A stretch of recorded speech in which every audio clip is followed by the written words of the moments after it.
Tara, magluluto po tayo ng sipo egg. Hayan po ang ating mga sangkap. I-post na lang po nyo para makita nyo po ang bawat isa. Pinuhin po nating mabuti ang bawang. Pagkatapos po ay ang sibuyas. Isunod po natin ang ham. Hiwain po natin siya ng bite size. Pagkatapos po ay balatan po natin ang itlog. Ayan po, nagawa na po natin lahat ang sangkap. Ngayon po ay magpirito po tayo ng ham at maggisa na po tayo. Tunawin po natin ang butter sa kawali. Isunod po natin ang bawang. Pag medyo mapula na po ang bawang ay isunod naman po natin ang mixed vegetables. Halu-haluin po natin at pagkatapos ay timplahin na po natin ito. Lagyan na po natin ito ng paminta at garlic powder.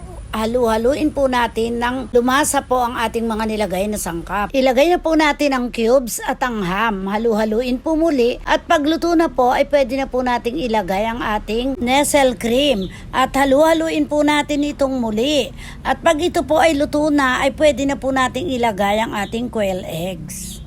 Ayan, nilagay na po natin ang ating quail egg. Halu-haluin po natin mabuti at pagluto na po, ay pwede na po natin itong i-plating. Ayan, luto na po at pwede na po nating i-serve. Alam nyo ba guys, na ang putahing ito ay madalas nating makita sa mga handaan. Subalit sa ngayon po, ay di na pa masyadong nakikita. Kaya naman guys, bubuhayin po natin muli ang sipo egg dahil ang putahing ito po ay talaga naman pong masarap. Ayan guys, luto na po ang ating sipo egg. Usually po, ang putahing ito ay makikita lang sa handaan.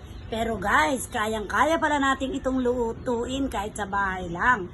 At napakasarap niya po. Di naman gaanong mahal ang kanyang mga sangkap. Subukan nyo po para maiba naman. Tara guys, kain po tayo. Thank you for watching. Follow for more.